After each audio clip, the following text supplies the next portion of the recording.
ভক্তের বিশ্বাসেই ভগবান বাবা লোকনাথ বাড়িতেই কিভাবে করবেন তার পুজো। রণে বনে জলে জঙ্গলে যখনই বিপদে পড়িবে আমাকে স্মরণ করিও, আমি রক্ষা করিব। বাবা লোকনাথের এই বাণী মনে প্রাণে বিশ্বাস করেন অনেকেই। কথিত আছে, মন দিয়ে বাবা লোকনাথের নাম স্মরণ করলে সত্যিই যে কোনো বিপদের হাত থেকে রক্ষা পাওয়া সম্ভব।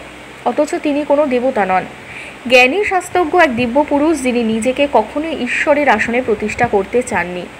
তার না আছে তথাকথিত শিষ্যকুল, না আছে কোনো ধর্মীয় সংগঠন। স্যার ভক্তের বিশ্বাসে তিনি হয়ে উঠেছেন ভগবান। তিনিই শিব, তিনিই কালী, আবার তিনিই নারায়ণের অংশ। ভক্তের কাছে তিনি বিভিন্ন দেবতার স্বরূপ। অথচ এই দেবত্ব প্রাপ্তির দাবি লোকনাথ নিজে কখনো করেননি। জাতপাতের ঊর্ধ্বে গিয়ে তৎকালীন সমাজকে সেফ মনুষ্যত্বের পাঠ পড়াতে চেয়েছিলেন, যার জন্য তাকে সহ্য করতে হয়েছিল গোড়া সমাজের লাঞ্ছনা, কটূক্তি, এমনকি অবহেলাও। কিন্তু সব কিছু উপেক্ষা করে তা সম্ভবও করেছিলেন তিনি। এই কারণে অনেকের কাছেই তিনি দেবতার সমতুল্য। তার বাণী জীবন দর্শন আজও অনেকেরই জীবনের পাথেয়। দেবজ্ঞানে বাবা লোকনাথের পুজো হয় মূলত দুটি দিনে। প্রথমটি তার জন্মতিথি অর্থাৎ জন্মাষ্টমীর দিন। সেদিন শ্রীকৃষ্ণেরও জন্মতিথি, তাই সেই অর্থে জন্মাষ্টমী তিথিতে লোকনাথ পুজোর আধিক্য বিশেষ চোখে পড়ে না। কিন্তু বছরে আরেকটি দিন বাবা লোকনাথের পুজো হয় বেশ জাঁকজমক করে। দিনটি 19শে জ্যৈষ্ঠ, 3রা জুন। এদিন বাবা লোকনাথ চির সমাধিতে শায়িত হয়েছিলেন।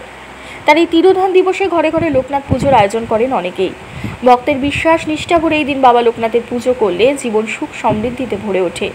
এই দিন বিভিন্ন লোকনাথ মন্দিরেও পুজোর আয়োজন করা হয়, সেই সঙ্গে ব্যবস্থা করা হয় নরনারায়ণ সেবার। বাবা লোকনাথ চিরকাল গরিব দুঃখীদের পাশে থেকেছেন। কেউ সোনার আসন পেতে দিলে বাবা সেখানে বসতেন না, মাটির কুটিরে সুতির আসনই যথেষ্ট। তাই বাবার পুজোয় অভুক্তকে পেট ভরে খাওয়ানোর ব্যবস্থা করেন অনেকেই।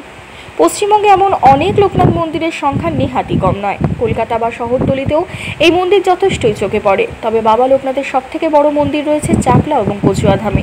এখানেই বাবার জন্মস্থান। তবে দেশের বাইরেও বাবা লোকনাথের বিশাল এক মন্দির রয়েছে। বাংলাদেশের বারোদি গ্রামে বাবা লোকনাথের সেই মন্দির খুবই জনপ্রিয়। কথিত আছে এই গ্রামেই দেহ রেখেছিলেন বাবা লোকনাথ। সেই স্থানেই বর্তমানে গড়ে উঠেছে বিশাল মন্দির। সারা বছর এখানে ভক্তেরা ভিড় জমান, তবে তিরোধান দিবসে বিশেষ পুজোর আয়োজন করা হয়। তবে বাবা লোকনাথের এই দেবত্ব প্রাপ্তির নেপথ্যে বেশ কিছু অলৌকিক ঘটনার উল্লেখ রয়েছে।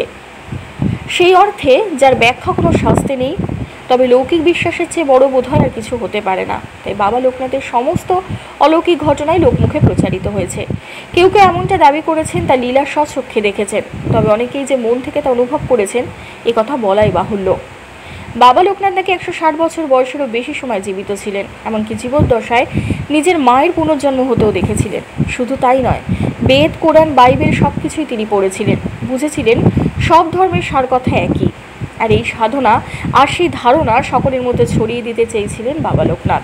সেই সঙ্গে সাধনার জেরে অর্জন করেছিলেন দিব্য ক্ষমতা, যার বলে তিনি ভক্তদের যে কোনো বিপদে রক্ষা করার প্রতিশ্রুতি দিতেন।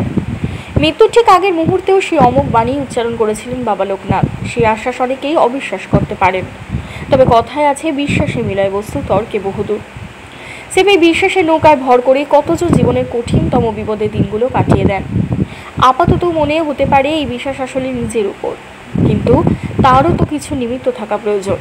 আর সেই নিমিত্ত বোধহয় বাবা লোকনাথের মুখ নিঃসৃত বাণী, যা আসলে যে কোনো বিপদে নিজেকে শক্ত রাখার পাঠ শেখায়। আর সেই জেরেই জয় হয় জীবনযুদ্ধে। জয় বাবা লোকনাথ। ধন্যবাদ।